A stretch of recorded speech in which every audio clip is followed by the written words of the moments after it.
I waited a really long time for the guitar that's in this box behind me. Do you think you can guess which BC Rich shape is in the box? Well, I bet you all can, because it's listed in the title of the video. Alright, I've waited long enough. It's time to get my hands on this axe.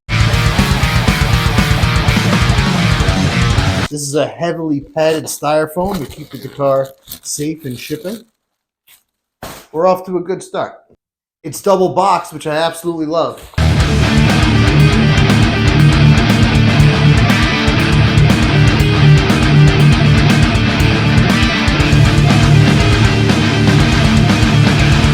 I have wanted this guitar for so long. Here we go. We have tremolo bar, some Allen keys, and possible extra knobs. I'm not too sure. We'll see what happens when we finish this unboxing. This is very well packed. Very well packed. So real quickly, I ordered this guitar off Amazon. I'm a big fan of Amazon, but not really when I'm buying high-end instruments. The seller was listed as Gear Nuts. However, as I went further down the rabbit hole and talking to customer service, it seems Gear Nuts is an affiliation of Sweetwater. So you have the Sweetwater 55-point inspection card. So it went through Sweetwater's 55-point inspection to show you that this guitar was examined thoroughly before they sent it out. So that means when I pull this guitar out, it should be virtually flawless. The box was in good condition and it was packed well, so there shouldn't be any excuses. All right, enough playing around. Let's do it. Oh, yeah. Okay, here we go. Oh, what we have here is the BC Rich Ironbird Extreme. Man, I've wanted an Ironbird as long as I can remember. Oh, and just the back of it looks incredibly sweet. I'm not going to look at the front yet. But check out the abalone around the trim. Does it look badass? Oh my God. Wow. Wow, wow, wow. So just a couple of specs. You have one volume knob, your pickup selector, and a kill switch. And not only that, I'm excited to say that this is my first guitar with Fishman pickups. It has an actual Floyd Rose, not a Floyd Rose Special, not a Floyd Rose 1000, but a Floyd Rose. And take a look at the back of this thing. Absolutely beautiful. You see the neck through? Oh my goodness gracious. The paint is actually a matte. It's a white matte, so it has that feel to it as well. I'm like a kid in a candy store right now. And check it out. The input to plug your guitar in is in the back. Right here. I wonder how that's going to go when the straps are on. One strap button is here and the other is here. Believe it or not that my hand is the best fulcrum, it seems it has more body dive than neck dive. So that'll be pretty good. I'm not a fan when the guitar has neck dive. I kind of play a little bit on an angle anyway.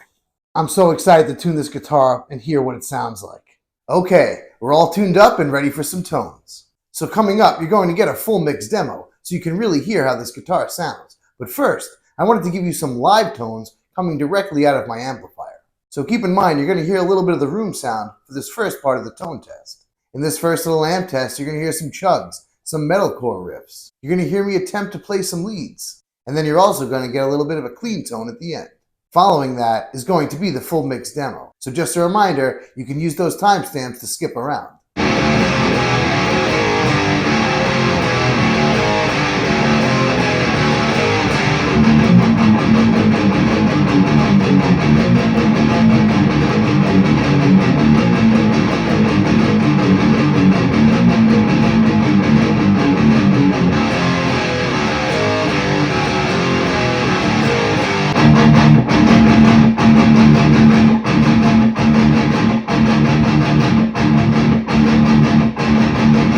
Here's a generic metalcore riff.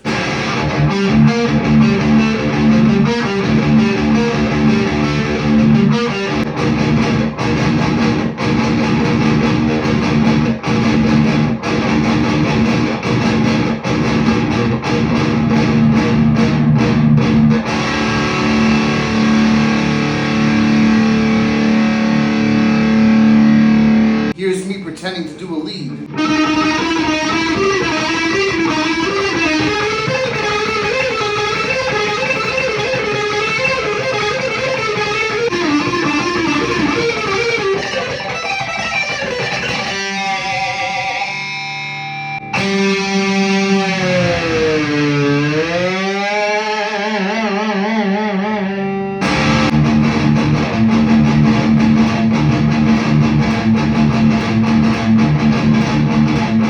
And here's just a quick sample of a clean tone.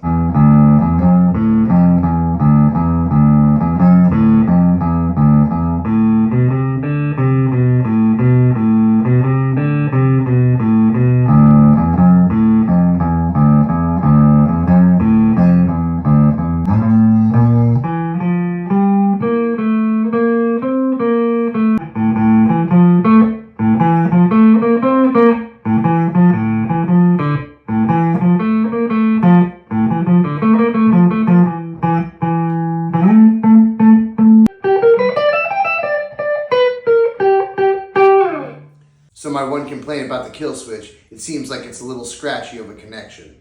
Listen.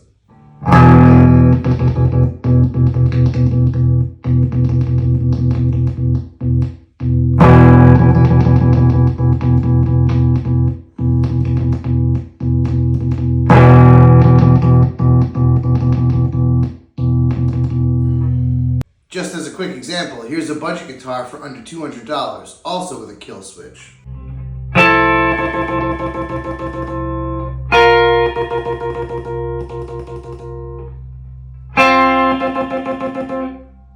You're hearing the clicking of the actual button, but the signal cut is a lot cleaner.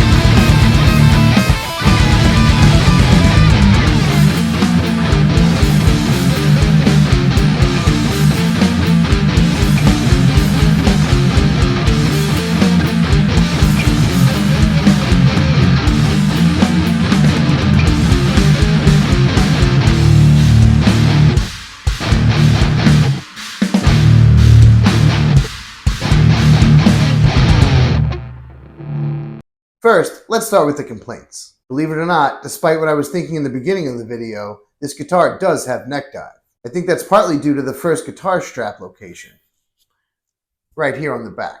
Perhaps if they moved it from back here to up top, you'd have a little bit less neck dive. Also, a little disclaimer. With the input jack on the back like this, you're definitely going to need an L-shaped cable. That means one end of your cable is going to look like this. The L-shaped cable keeps the wire from bending in a weird way, prolonging the life of the cable. It's also a little bit more comfortable.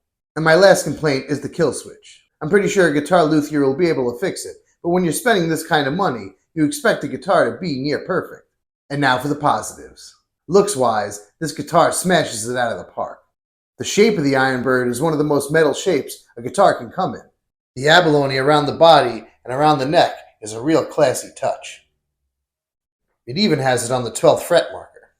I also really like how they left the color of the wood so you can see it as it goes through the guitar. I also like that this guitar comes with an actual Floyd Rose, not a Floyd Rose Special or a Floyd Rose 1000. This guitar was crafted in Korea, and they do an incredible job in those factories. I have several other guitars crafted in Korea, and they're all top quality. And the last highlight I want to bring up are the Fishman pickups. They sound absolutely fantastic. And it's a nice contrast to some of my other guitars that have EMGs or Seymour Duncans. The Fishmans have their own unique bite, so this guitar will definitely be in heavy rotation when I'm recording my music. So now for the final question, would I recommend this guitar? I kind of have mixed opinions, so let me break it down. Is this a finely crafted instrument? Absolutely. However, I think this guitar is overpriced. $1,800 is a lot of money. And if you've seen my channel before, you know how big of a fan I am of used gear. For example, this X-Series Jackson Warrior is also a neck-through guitar, and it costs about $1,000 less. That leaves you plenty of money to buy a pair of Fishman pickups and put them in the Jackson. When that's all said and done, you still come in about $800 cheaper. And if I were to compare an upgraded Jackson to this BC Rich, and I asked myself, is this BC Rich $800 better than the Jackson? No, it's not. I must admit, $1,800 is the most I've ever spent on an instrument. Now you might take notice of the Kirk Hammett LTD behind me. Although that's $1,800 now, I bought it before the price hike and got it for $1,200. My other most expensive guitar is the guitar right next to it, the limited LTD South of Heaven Slayer guitar. Due to its rarity, it's worth several $1,000s, but I bought it for $500, making this Ironbird the most I've ever spent on a guitar. If I didn't have such a big balance of Amazon money, paying for more than half of this, I probably wouldn't have bought the guitar. And just to clarify, I saved for over a year between Christmas, birthday, and other gifts. Amazon had nothing to do with paying for this guitar. It was all me. So do I love this guitar? Yes. Am I happy that I bought it? Absolutely. Will I be playing it a lot? Also yes. But I just don't feel right about advocating for you to go out and spending $1,800 on a guitar, especially when I know you'll be able to create this sound and a similar look for far less money.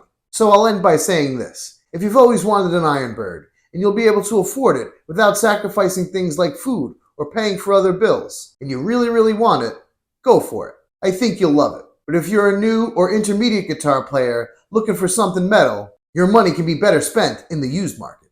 And if you're not a fan of used gear, take my example of the Jackson Warrior. Brand new, you can get it for about $800. With the Fishman pickups, you're at $1,000. And that's still $800 less than this Ironbird. So that's going to do it for this one. I really appreciate you stopping by. If you like what you saw, consider hitting that subscribe button. So anyway, I'm the Tatted Bald Guy, reminding you, good music makes your head nod. I'll see you in the next one. Peace.